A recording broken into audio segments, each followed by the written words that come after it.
Happy New Year, New Year, New Me. I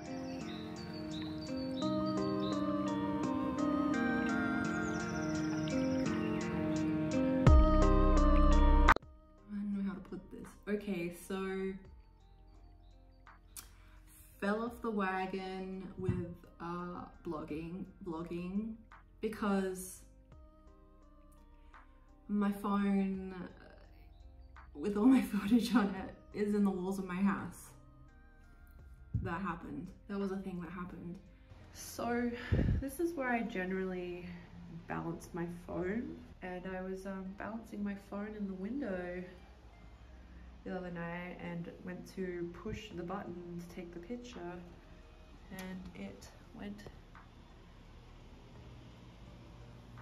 down this gap, which does not have a bottom. It just goes down to the ground. And then I just lost momentum from that because I had like stuff that I wanted to make a video out of on that camera phone, and it's gone, which is fine. I have a brand new phone now, so I just wanted to like recap. I think I say every single time I make videos that this time's the time that I'm gonna be better at it, and I'm always lying to you.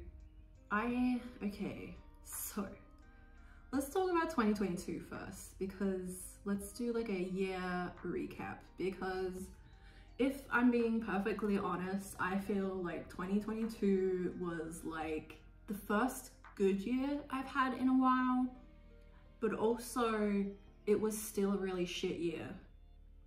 Like, it was a weird year for me. So like, you know, 2020, pandemic, yeah, Miss Roni came through, and then 2021 was like picking up the remnants of my mental health from 2020. 2021 was like that year didn't happen.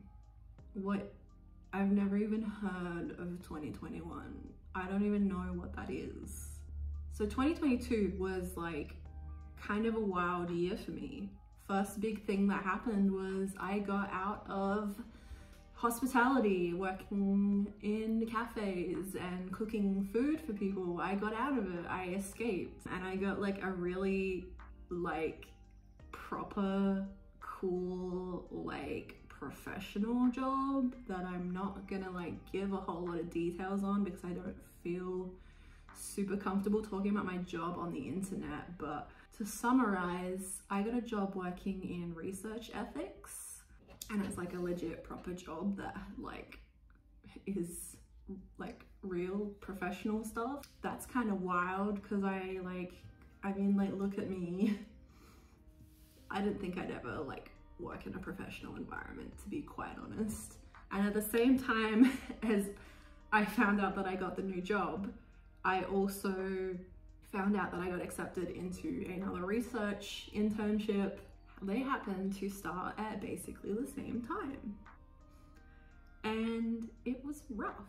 I was learning a new job, and they wanted me there full time for like training and stuff, but I couldn't. And then I was doing my research internship. Like I basically picked up my research project that I had the previous, whenever I did the internship last, and continued that research, but they wanted me there full time too. And it was incredibly stressful. I think a lot of people don't understand studying and like making money at the same time to like live. I don't have family support.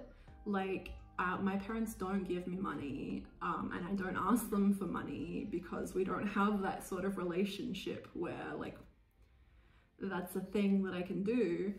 And I can't claim government support anymore because I've studied a degree previously and dropped out, and that's, you know, you're only allowed to study and receive government support for 6 years total. So I have to work a job, essentially. That's what I'm getting at here, is I have to work a job. And my research supervisor didn't seem to understand that because it was a scholarship. So I was being awarded money. The scholarship itself, the total amount of money from the scholarship was $1,800, which it's not a lot of money. In the year 2022, $1,800 is not a lot of money as far as survival goes. And they divvied that out in payments fortnightly. So I was getting about $400 a fortnight for my internship period. Just for like a bit of clarity on that, my rent itself is $330 a fortnight. So you can probably do the math that I needed to also work at the same time, and my research supervisor just didn't seem to understand that. So that was really, really stressful. And then that finished up as my uni semester was starting up. And I quickly realized about 2 weeks in, I had to drop and defer for a semester because I was burnt out, like so fucking badly burnt out, and didn't have any time to like let my brain kind of relax. And then I don't know, what did I do? I don't remember much. And then I got COVID, and then I got long COVID, and then I got heart problems from long COVID. I mean, I basically spent the second half of the year just like constantly sick. I went to the hospital, I went to an urgent care, I've seen a cardiologist. Yeah, a lot going on, still going. There was a whole medical situation with a doctor telling me that my heart problems were anxiety.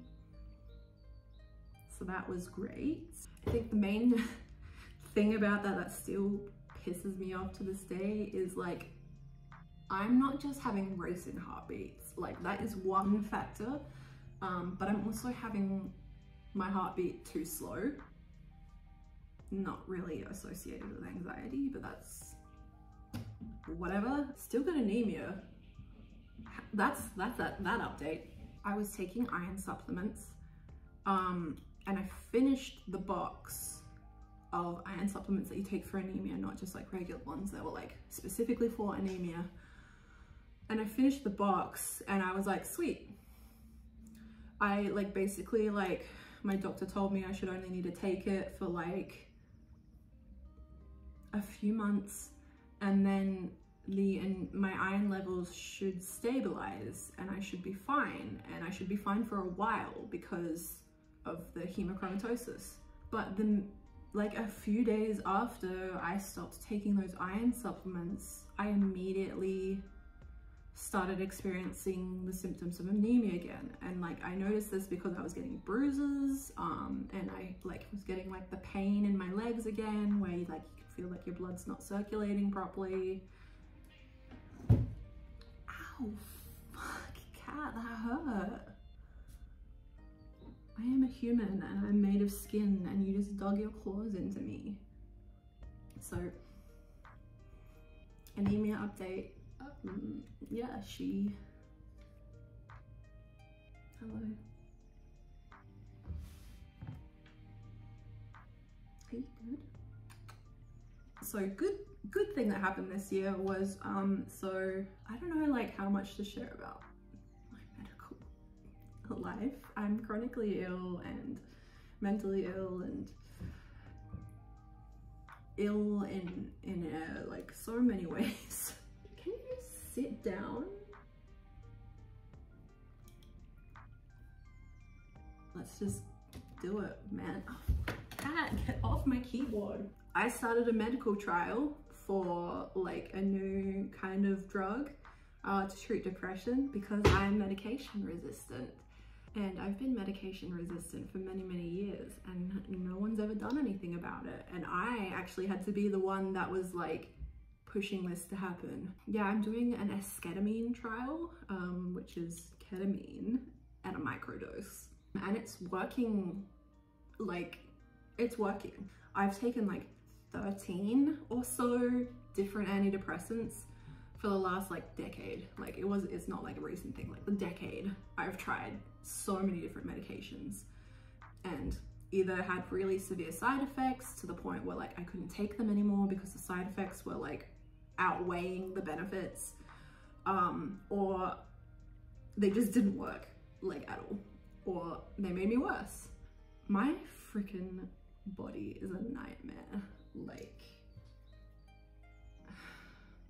And then the last like massive event from last year was that me and my partner celebrated 10 years together, which makes me feel old. I don't believe in marriage. I don't even know if I really believe in monogamy per se. That's not to say like our relationship is in any way like reflective of that. Like we're basically the same person, you know? Aquariuses, flighty weirdos who like a lot of alone time. My lease got renewed so I didn't have to move again. That's a plus if you know about the housing crisis in Australia right now. You should be stoked for me that I don't have to move for at least another 12 months. This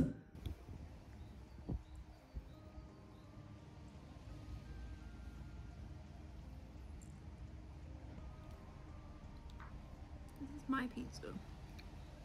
I recently found a channel called Unkali that I've like binged all of her back catalog now, because it's like she just talks about books, but like she does it in like a vlog format, and I really like the format of her videos, and just like how down to earth and calm and relaxing it is. So like my main like goals for this year, aside from like working and studying and my stuff that I'm required to do to survive, they're not New Year's resolutions or anything like that, because resolutions setting yourself up for disappointment, I feel, and I forget shit a lot. So these are just like things I'd like to try to implement into my life to like make my brain feel better. So the first one is, obviously, as I said, I've been watching a lot of Unkali videos, so I want to read more. She's very much inspired me to like read more. We have a very, very different taste in books, but I do like, just like, it doesn't really matter what the book's about, I like listening to her talk about them. I like horror and like psychological and thriller and like just that sort of stuff. Yeah, I've created a pile and I've put it on my desk so I see it every day. I read a little bit of the book that I'm getting through.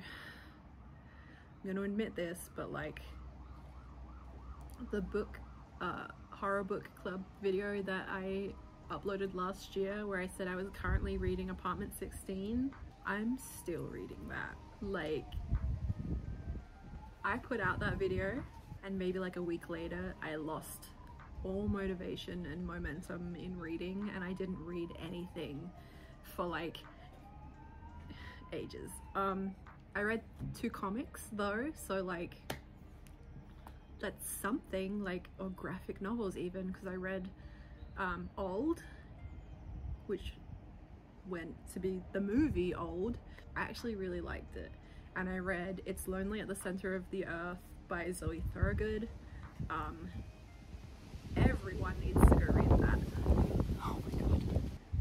Mwah, mwah, mwah, mwah. Like, if you've ever wanted like just autobiographical, mentally ill young person content, yes, that's what that comic is. Extra points if you're like neurodivergent as well, because so is Zoe. So read more. I'm working on second thing that I'd like to focus on this year is sewing. I've really wanted to get back into sewing for a really long time. For context, I was a home ec kid. I loved that shit. I loved sewing, cooking. I used to sew when I was like 18. I think that's about when I stopped. Mainly because the sewing machine that my mom had was a piece of shit and would jam constantly, and I never really learnt a whole lot of hand sewing for some reason. It was strictly machine sewing. Like, I knew like the basics of hand sewing, but I could not finish an item start to finish just by hand. I've never done that before. So actually I bought Bernadette Banner's book on sewing, and she has a strong emphasis on hand sewing in it, so that's great. And I got a sewing machine for Christmas. I'm a bit like overwhelmed at where to start. Can you leave me alone for real? Sewing is a thing, and that's a thing I can record myself doing when I get the bravery to just like commit to it. Because I have terrible perfectionism and executive dysfunction, so I will avoid starting things if I'm scared that I'll fuck it up. It's great. So reading, sewing, gardening, that's an ongoing love affair. Like, I garden. I'm going to record some videos, like a houseplant tour. People love that shit, right? Like, do people still like houseplant tours? I don't know. It's like a big part of my life is like plants and gardening. So houseplant tour, and then also garden tour. And I also just need to go for walks more. I used to be a cyclist. I rode fixed gear brakeless. If you know anything about bikes, that should make me sound pretty cool. I don't know. I'm a fixed gear baby. I do like riding a geared bike. It is a lot more suited for my chronic pain issues, but I don't own a geared bike anymore. We bought one secondhand off of a friend once, and it was like there was something wrong with the actual like construction of the bike, and want to start riding more. Don't know necessarily if getting back into brakeless fixed gear is a smart decision, since my muscles will be relatively deteriorated in my legs. Like, they're there still, but they haven't been used to the degree that I used to use them.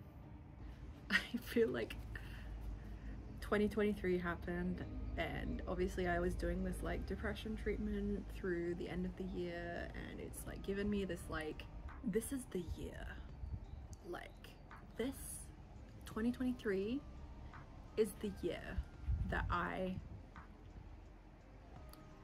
become my most ideal form of myself. I'm sure I feel this way at the start of every year. I don't know, because I've never documented it, and I don't necessarily believe in resolutions, and saying them out loud makes them real. But 23 is my family's lucky number, so maybe that will mean something to the universe.